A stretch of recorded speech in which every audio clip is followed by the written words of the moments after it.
noite a todos. Bom, primeiramente vamos começar com os avisos. Nossa biblioteca está à disposição de todos para a retirada de livros, de empréstimos. Aqueles que quiserem, tiverem vontade de adquirir os seus livros, é só fazer o pedido que nós providenciamos a aquisição. Temos aqui as nossas caixas de sugestões para preces e pedidos para os entes encarnados e desencarnados. Fica aqui ao lado. Estamos convidando todos também a participarem do nosso projeto de leitura, que é uma oportunidade de aprendizado e de reflexão. Vamos iniciar com o livro Tramas do Destino, um romance profundo e tocante, ditado pelo espírito Manuel Filomeno de Miranda, pela psicografia de Divaldo Franco. A obra nos convida a refletir sobre as escolhas que moldam nosso destino, as leis divinas, os caminhos da vida. Semanalmente, os capítulos estarão impressos e disponíveis na casa para os interessados, ficarão aqui à mesa ao lado. E no dia 30 de agosto, às 14h30, teremos nosso encontro especial para partilhar ideias, reflexões e os ensinamentos que a leitura nos proporciona.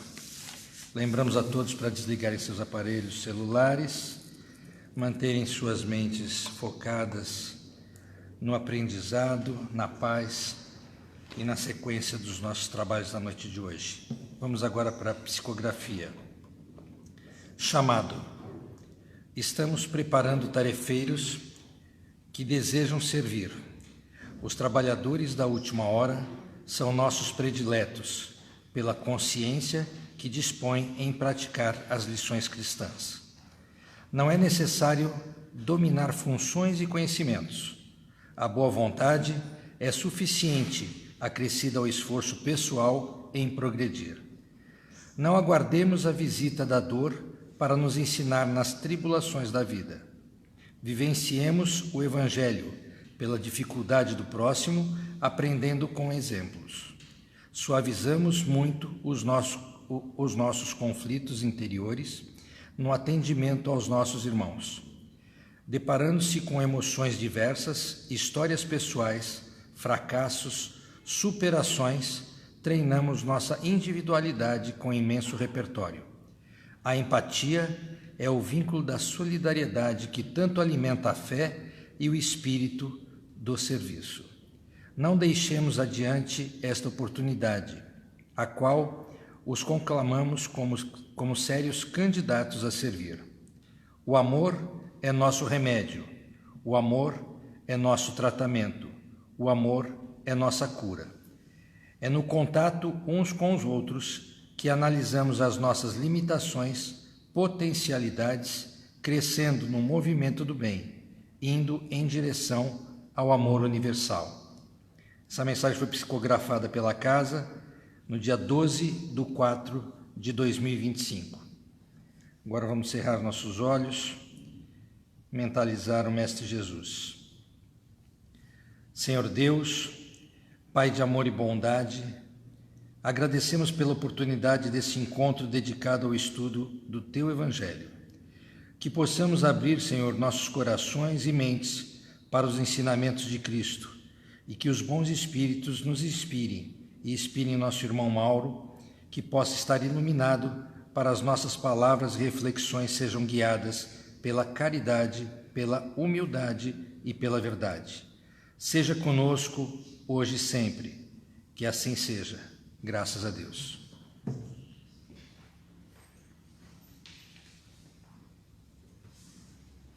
Obrigado.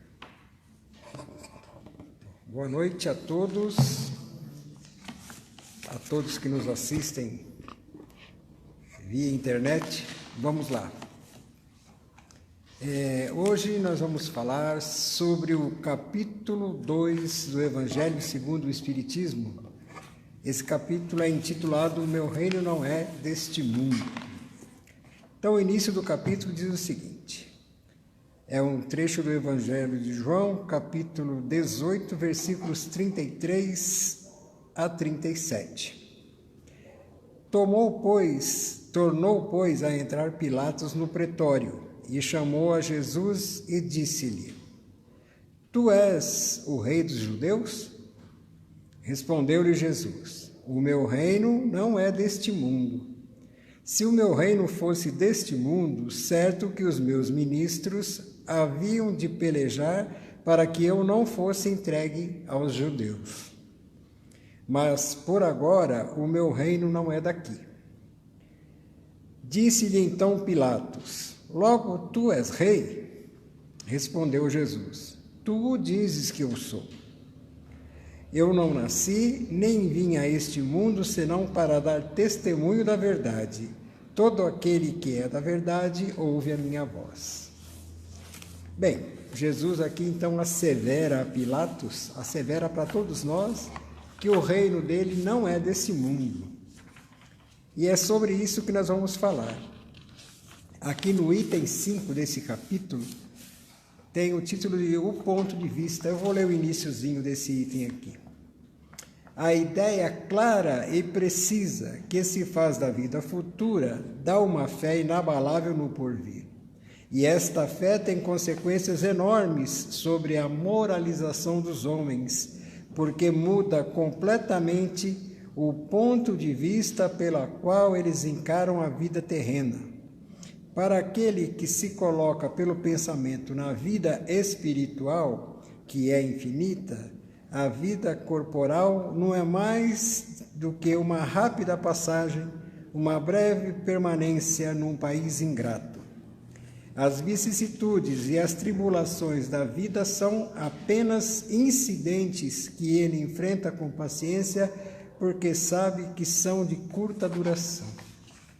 Então, nesse trecho, Kardec comenta que a nossa vida não cessa, com o nosso corpo, uma reencarnação.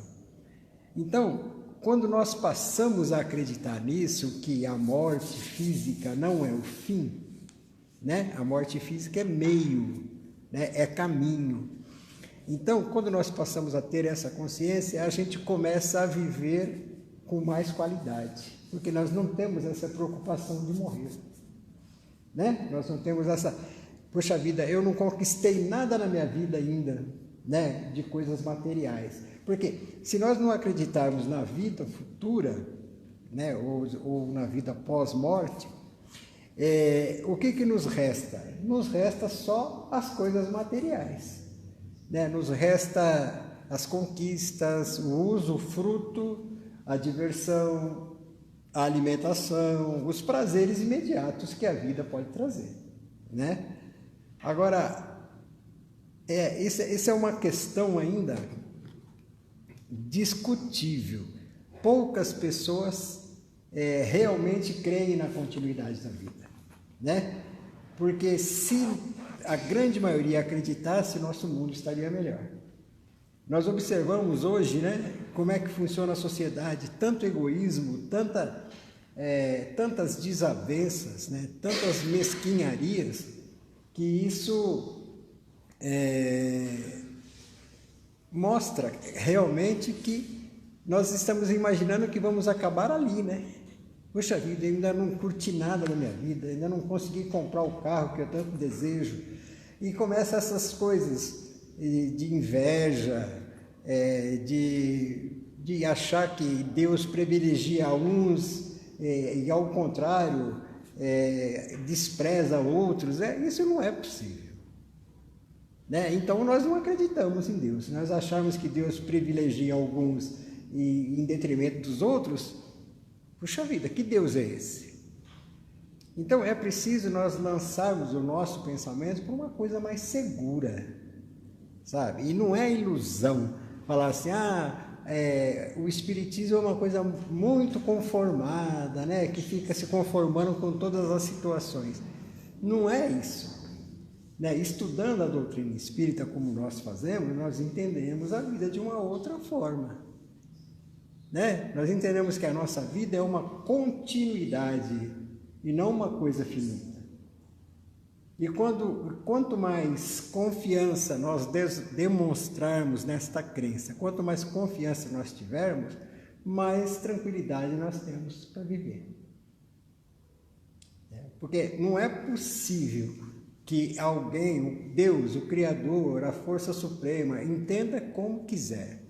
criou esse universo imenso, criou todos os seres que neles habitam simplesmente para destruir. Simplesmente para destruir. Não pode ser.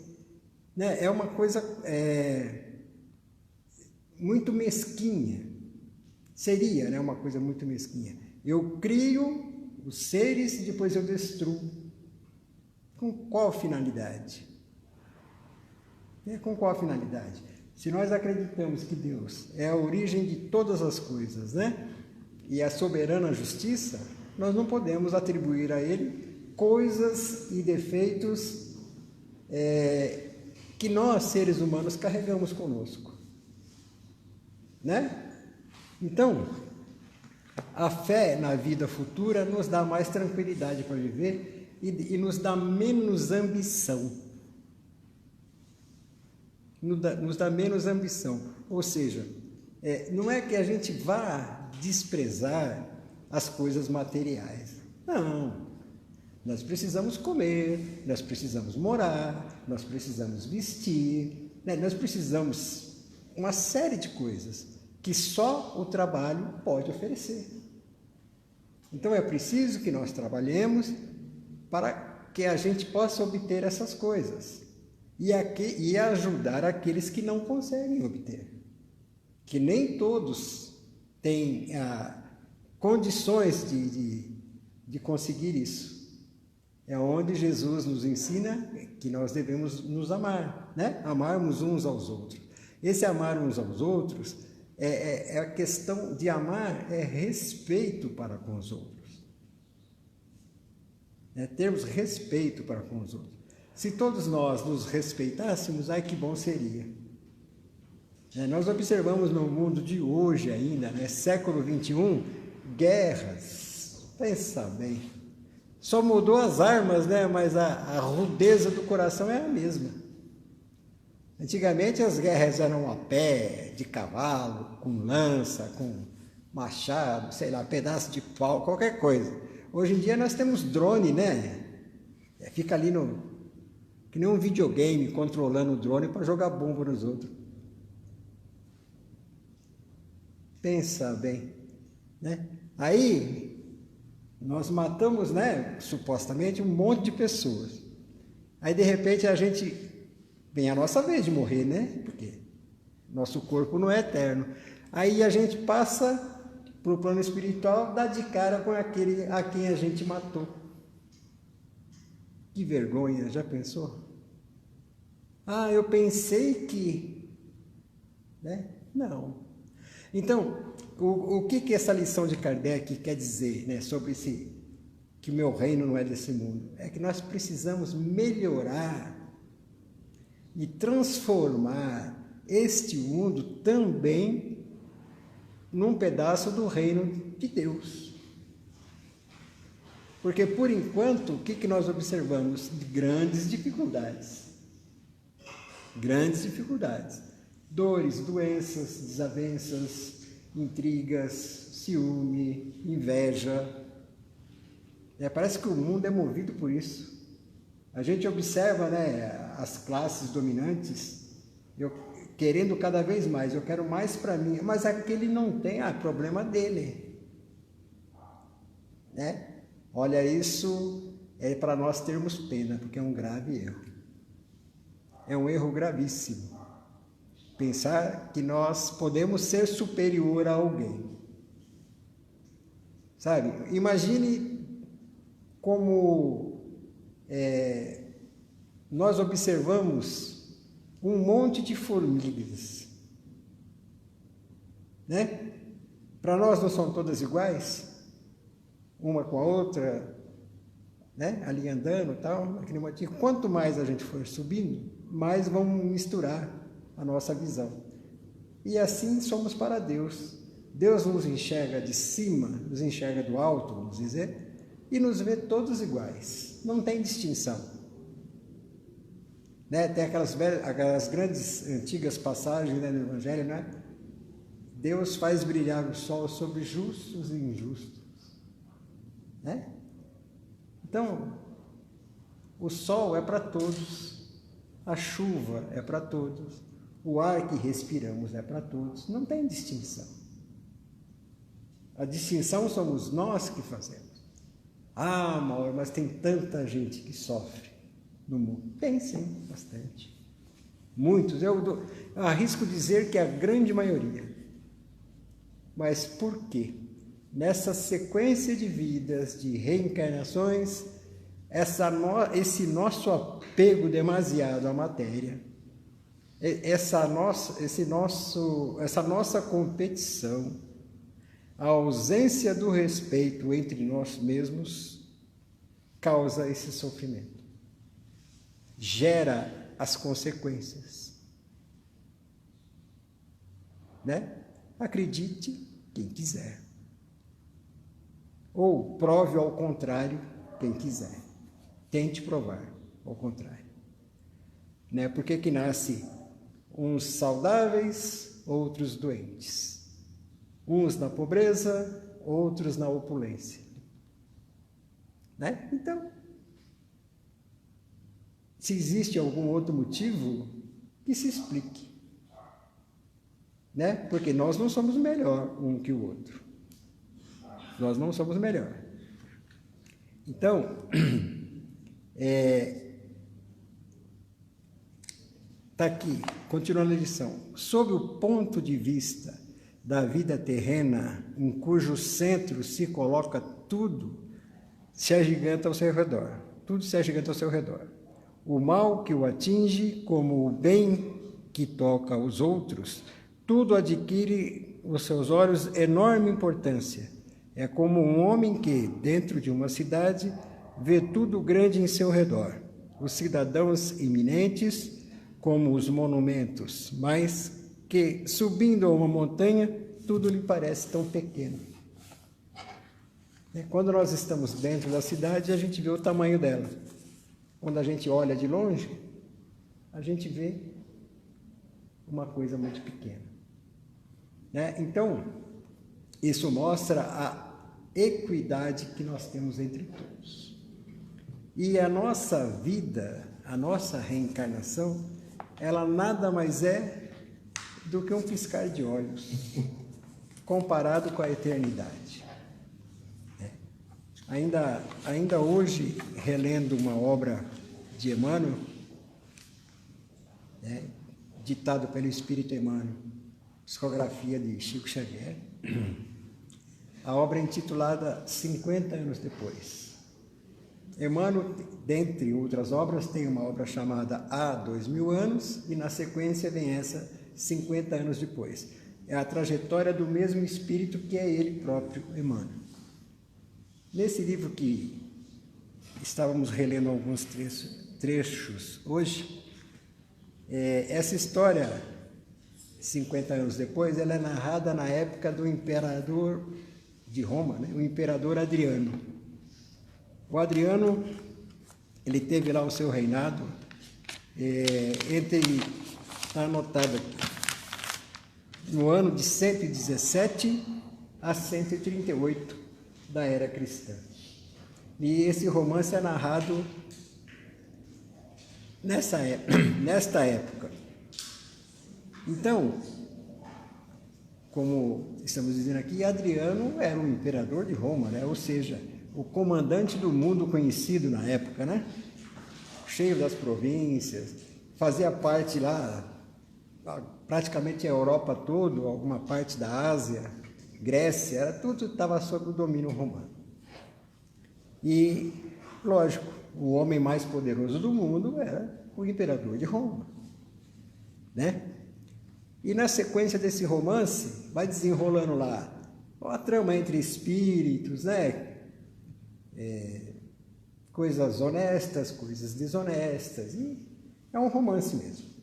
E Emmanuel, nesta época, ele era, o personagem do livro se chamava Nestório, ele era um servo, era uma pessoa na sociedade muito pequena, mas passando lá por suas provas, pela sua evolução. Mas depois ele teve a inspiração e a maravilha de nos contar essa história.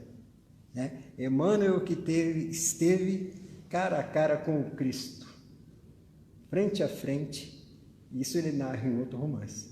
Ele mesmo diz que por causa de 2 minutos que Jesus conversou com ele e ele não aceitou, ele perdeu 2000 anos de evolução, né? Então, nessa questão aqui, mostra que Adriano morreu no ano de 138. Quando terminou seu reinado, terminou pela sua morte. Anos depois, alguns anos depois, lá da espiritualidade, o pessoal estava fazendo um balanço, né, daqueles personagens que se envolveram em toda a trama. Adriano já havia reencarnado. Desta feita, ele não era imperador, ele era filho de uma escrava.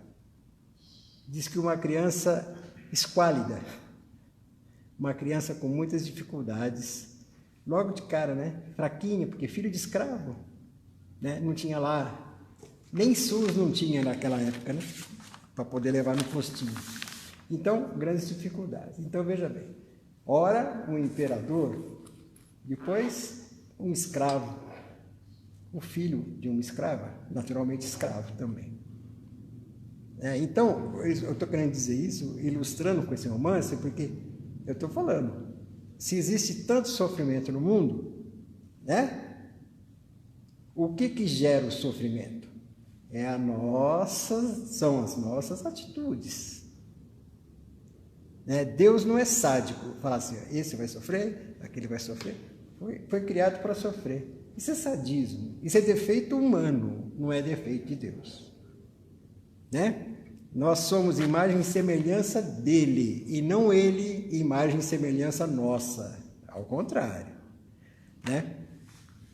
Então, me chama a atenção, dentre os personagens desse romance, tem um lá intitulado Elvídio Lúcius, um dos personagens, né? E depois, ele já na espiritualidade, mais tarde, ele trouxe o seguinte trecho, né? O seguinte texto. O conhecimento do espaço parece que nos enche o coração de profunda dedicação pelo sofrimento. Em face da grandeza divina e reconhecendo aqui a nossa insignificância, sentimos-nos capazes de todas as tarefas de redenção, porquanto agora aos nossos olhos são os maiores feitos da terra, são as ações humildes e pequeninas. Isso tem uma profundidade, não tem? Sentimos-nos capazes de todas as tarefas de redenção, porquanto agora aos nossos olhos os maiores feitos da terra são ações humildes e pequeninas. Quando a gente pensa que as grandes ações são as grandes conquistas, né? Não. Nós não temos condição, quando eu digo nós, humanidade no geral, nós não temos condição de grandes feitos, grandes ganhos. Nós temos grandes feitos e grandes ganhos aos nossos olhos da tecnologia, né? Muitas vezes fundado no egoísmo, fundado na falta de ética, na inoperância da cidadania.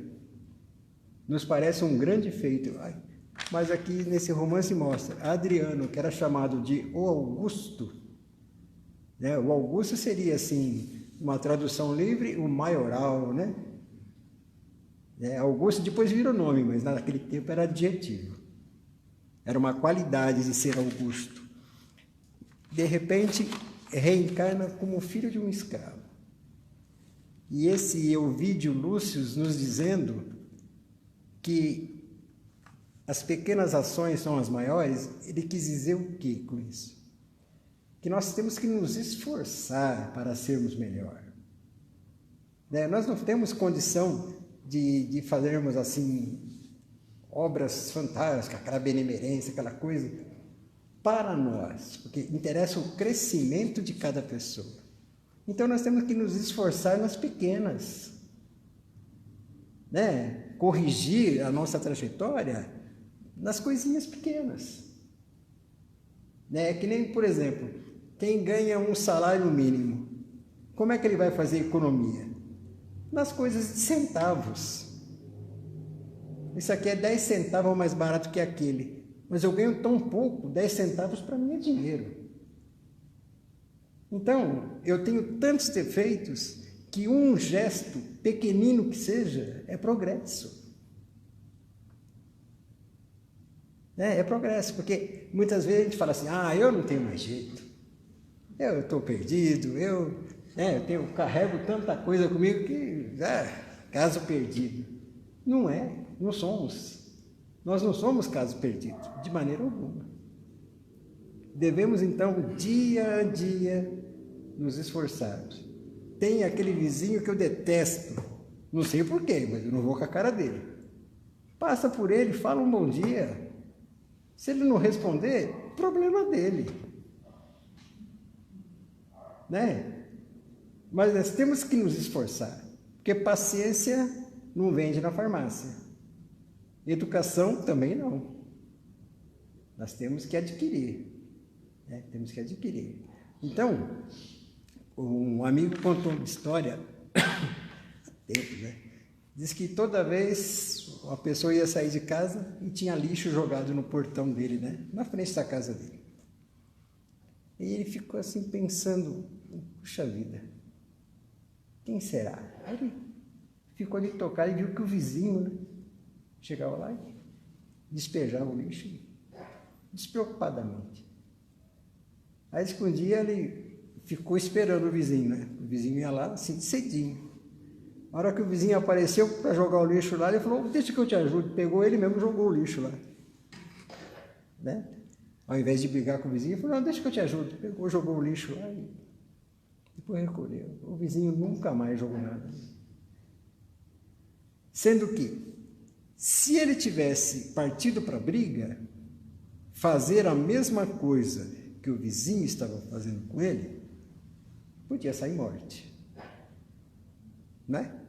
Poderia sair morte, por causa da desavença de uma coisa boba. E quando nós tentamos revidar, nós não temos o direito de sequer achar ruim que façam conosco. Porque nós estamos no mesmo nível. Nós estamos contrariando um mandamento, né, uma lei que Jesus nos disse, né? Não faça aos outros o que você não gostaria de receber. E, ao contrário, faça aos outros o que você gostaria de receber. Ou seja, nós temos que nos respeitarmos, né? A todos. O mundo não ficaria melhor? Vamos pensar. Não seria melhor? Né? Será que precisaria de cadeia? Acho que não, hein? Acho que dava para a gente construir mais escolas, né? Ao invés de construir presídio. Seguindo uma regra básica. Mas como a gente é muito casca grossa ainda, né? Nós ainda estamos assim, com os instintos muito aflorados, né? Tipo, bateu, levou, tipo, comigo é assim, né? Nós temos que nos esforçar para deixarmos essas coisas para lá, fazendo pequenas ações. No começo vai ser forçado, sabemos disso. No começo nós temos que fazer das tripas o coração. Mas, de repente, todos nós seremos só coração. Né? Porque não dá para começar grande. Muitas vezes a gente pensa assim, né? Se eu tivesse muitos milhões, acho que eu ia fazer doação não sei onde, não sei o quê. Aí chega na esquina, o garotinho pede lá um trocado, a gente não dá. Sai daqui, moleque. Né? Se a gente não é fiel na moedinha para o menino que pediu, será que eu vou dar $1 milhão? Não. Difícil. Então, nós sempre temos uma desculpa, né? Que a gente não faz porque não tem recurso, ou a gente não faz porque os outros também não fazem. E se a gente fizer, a gente passa por trouxa. Eu acho que não.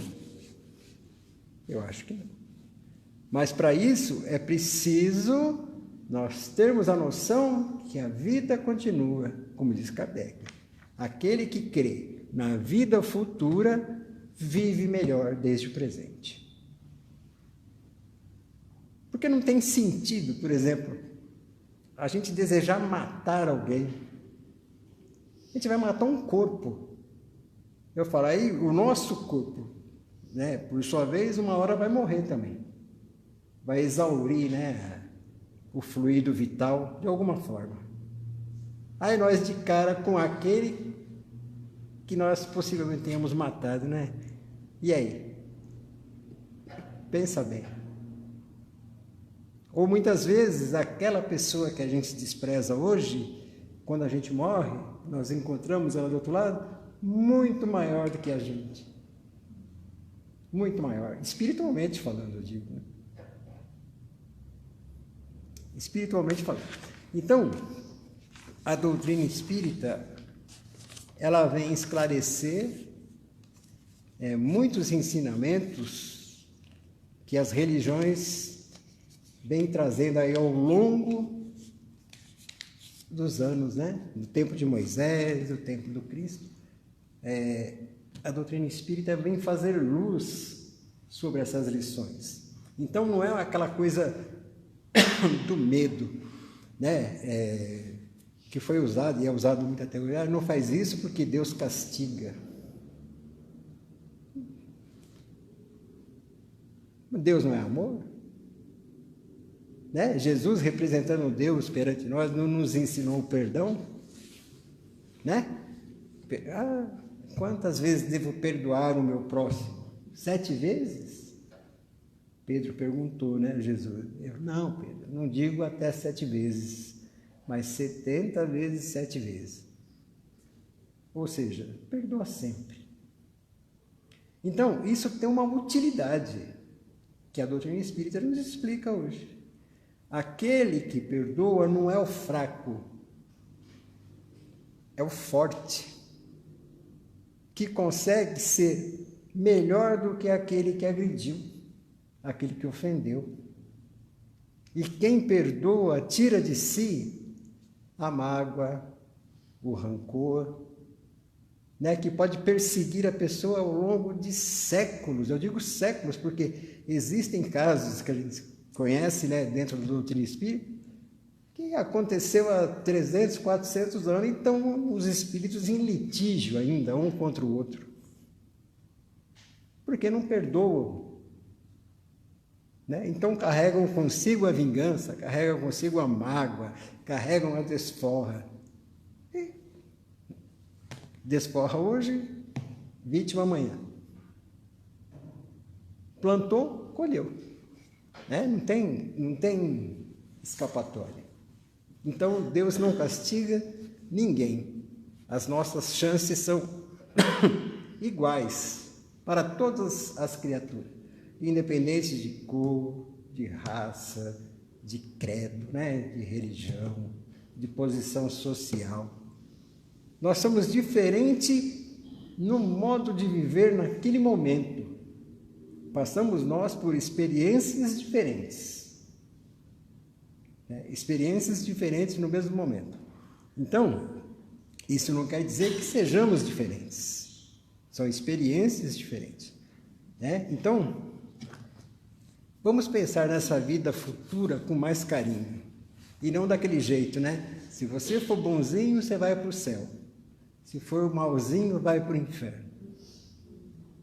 Né? E ponto. Quer dizer que o bom para sempre no céu, o que errou para sempre no inferno. Isso não tem sentido. Né? Outras pessoas dão mais valor ao demônio do que a Deus. Isso é coisa do demônio. Do jeito que o mundo está, eu acho que é tudo obra dele, não é possível, né? Não é? Tanta coisa ruim que nos acontece, então é tudo obra do demônio. Poderoso esse cara, hein? Poderosíssimo. Deus nem chega perto. Que é isso? Impossível, né? Nós temos um pensamento desse. E nós temos a mania de continuar que sempre o nosso fracasso a culpa é do outro, né? Ah, mas também fulano faz isso, fulano faz aquilo, né? Ah, porque o governo não sei o quê, porque o governo lá do outro país não sei o quê. E a parte que me cabe? Né? A parte que me cabe. Não, nós sempre vamos colocar o nosso fracasso na mão dos outros. Vamos continuar sendo fracassados, né? Não podemos. Nós não podemos pensar dessa forma.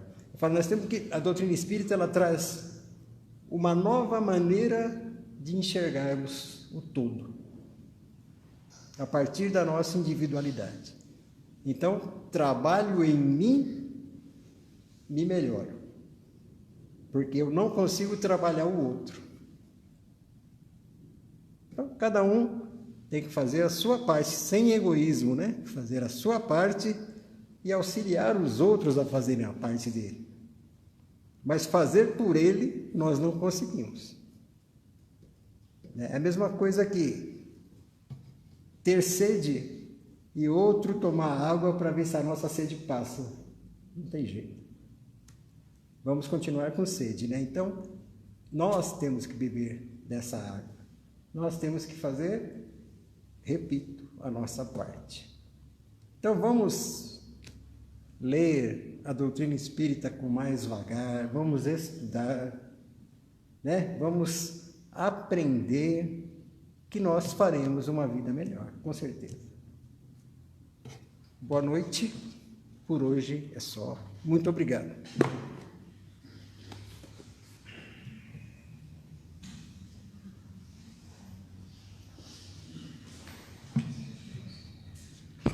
Em resumo, o que nosso irmão Mauro colocou é que a humildade, acima de tudo, fazer o bem sem olhar a quem, pensar no nosso irmão, mas primeiro pensar que nós precisamos purificar a nossa mente, a nossa forma de pensar, antes de ajudar o próximo.